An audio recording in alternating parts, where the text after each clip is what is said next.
Ketika perang di Ukraina terjadi secara perang militer, ternyata ada perang lain di udara, yaitu perang narasi di media dan di sosial media. Hal ini biasa disebut dengan information war atau perang informasi. Sama dengan yang di Indonesia, masa kampanye masih lama untuk menjadi pejabat puncak di perpolitikan pilpres. Masih 1,5 tahunan lagi masa kampanye tersebut. Namun di media sudah terjadi perang informasi tentang siapa jagoan yang pantas dan siapa jagoan yang tidak pantas dan siapa yang ingin perpanjangan jabatan. Terus saja dimainkan di media. Kita kali ini akan membicarakan tentang mengapa Barat dan Sekutu adalah pengendali informasi dunia dan saat ini mereka pemenang yang mengatur informasi masuk ke kepala Anda para sahabat semua di seluruh dunia. Kembali ke Ukraina sebagai contoh, di mana media Barat mengatakan pasukan Putin dipermalukan oleh Ukraina. Lebih dari 10.000 tentara Rusia terbunuh oleh Ukraina, sementara pihak Rusia mengklaim sebaliknya hanya 500 tentara Rusia korbannya. Media Barat menyebutkan Ukraina berhasil menghancurkan 300 tank Rusia, sementara Rusia mengatakan telah menghancurkan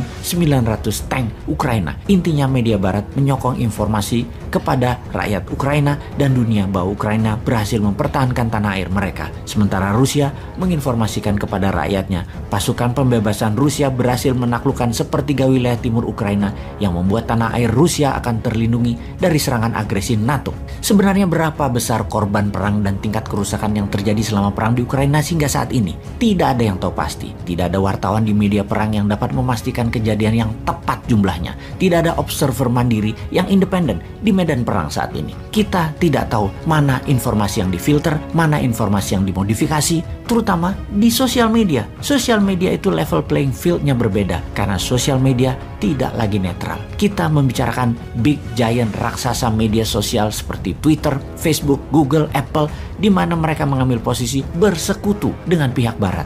Mereka hanya memperbolehkan narasi yang sejalan dengan Barat dan membatasi informasi yang berlawanan dengan Barat. Sungguh, raksasa teknologi ini telah salah memperlakukan kenetralan media menjadi mengambil posisi sesuai dengan stakeholder mereka, sehingga media dunia berada di dalam satu sisi pandang, yaitu maunya Barat. Mereka menjadi penghakim mana yang boleh disiarkan, mana yang tidak boleh disiarkan, sehingga dapat dipastikan ketika Amerika yang menjadi negara agresor, apakah Amerika dikatakan menjadi penjahat perang? Ketika Amerika menginvasi negara lain, apakah para raksasa teknologi tadi juga akan menghujat Amerika dan memberikan sanksi kepada Amerika? Tahukah Anda berapa negara yang pernah diinvasi Amerika atau ada Amerikanya yang sedang bertarung di sana saat ini? Dari 193 negara yang diakui PBB, Amerika pernah dan lagi melakukan invasi di 84 negara dan tidak ada satupun intervensi Amerika tersebut dikatakan seperti apa yang Rusia lakukan ke Ukraina sebagai tindakan yang salah dan tindakan kriminal terhadap kemanusiaan oleh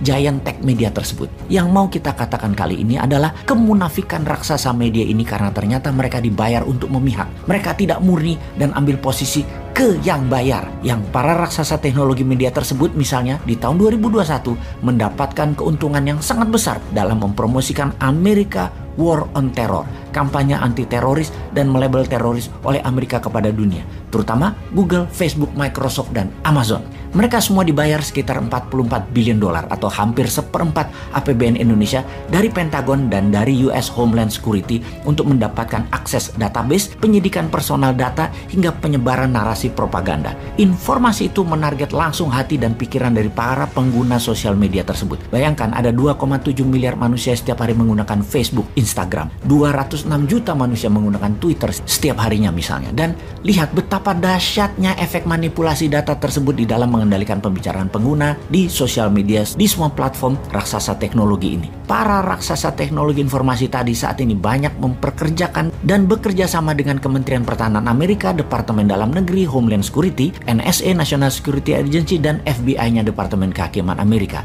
Ada Jared Cohen dari State Department atau Kementerian Luar Negeri sebagai Ketua Kebijakan Internasional. Sekarang dia aktif di Google untuk Counter Terrorism Tool. Ada Steve Pandelides, bekerja di FBI selama 20 tahun, sekarang juga aktif sebagai Direktur Security di Amazon. Ada Joseph Rozek, bekerja di Kementerian Pertahanan Amerika dan saat ini bekerja di Microsoft sebagai Direktur Homeland Security. Ini hanya sedikit nama yang diekspos, namun ada ratusan nama orang penting lainnya berada di raksasa teknologi ini. Semua itu dipakai untuk memuluskan pemahaman manusia di seluruh dunia akan nation interestnya Amerika dan Barat adalah kebenaran hakiki, adalah pahlawan dunia, dan ini semua untuk kebaikan manusia. Di mana kita tahu ada sebuah quote yang mengatakan siapa yang mengendalikan informasi dialah pengendali dunia. Itulah tujuannya, mengendalikan informasi saat ini. Sahabat, Menimbang dan memperbanyak merenung adalah salah satu cara agar kita tidak termakan propaganda yang bisa memecah belah bangsa dan negara kita ini. Seperti banyaknya narasi kebencian dan pemujaan terhadap satu sisi dan sisi lainnya